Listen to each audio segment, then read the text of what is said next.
In this video, we will be discussing how to generate a forensic report and what is included in the forensic report. In order to create that report, we first need to configure a few things. We're going to start by selecting on Tools, Options, and then selecting on the Report section. And here we can configure the name of the person who's generating the report, the company or organization name, and then we can even include a logo. And then finally, we can also include the MD5 hash codes as well as the video metadata or video properties for each video and product in our project. So now that we've configured all those items, we can go back to our Tools menu and select from one of two options for generating a report. And the first option is called Generate Report, which will generate a report for whichever video is currently open in our video workspace area. The second option is the Generate All Reports option, which will generate a single forensic report for every single video that's included in our project. So now we go and we click on Generate Reports, and we're just going to save this here within our training videos folder. We're going to call this Report, hit Save. You'll see here it's processing here down at the bottom, and it should be done here momentarily. And we're done. So with a simple click, we have now generated our entire forensic report from Ikena Forensic. And again, just to show you what's included in that report, we've got some of these items that I showed that we can configure in the Tools Options section, including the reporter's name, the organization name, logo. It includes the date and time that the report was generated, the software version, the specific version that was used to generate this report, and also create all of our enhanced products. And then it just starts with the first video in our project, in this case, and it shows the MD5 hash value of that original video, as well as the metadata for that original video. And then it shows the enhanced product. In this case, it's a snapshot. It includes the MD5 hash codes for the original unenhanced frame, as well as the enhanced frame that we created the snapshot from.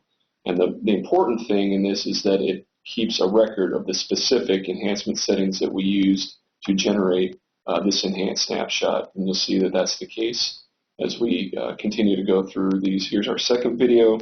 We have the MD5 hash code, all the metadata associated with that original video.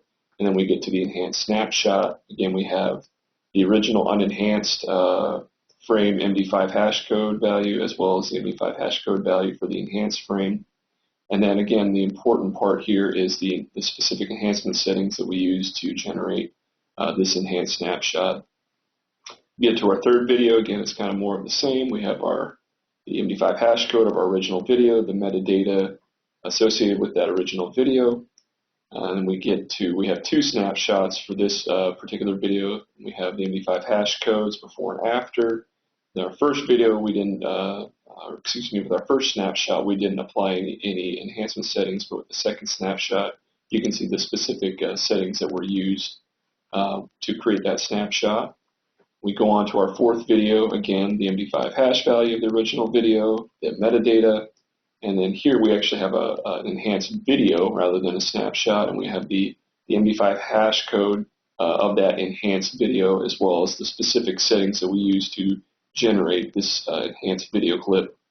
And then we also have the metadata associated with that enhanced video clip. And then we have our fifth and final video, original video here. We have the file name, we have the MD5 hash value and metadata associated with that original file.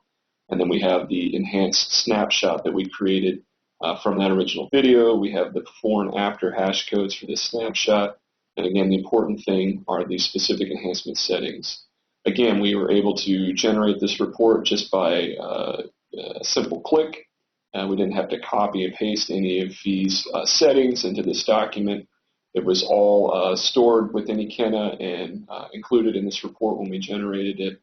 And again, the nice thing about this is we can give this report to another examiner or analyst along with the same source videos, the original videos, and they can use the enhancement settings from this report to replicate our results or to reproduce our results. This report enables an accurate and repeatable process when using Ikena. And then this report is in a Word doc format, so you can include it in other reports. If you have a different template, you can copy this report into that report. And then lastly, this report can be submitted as evidence in court.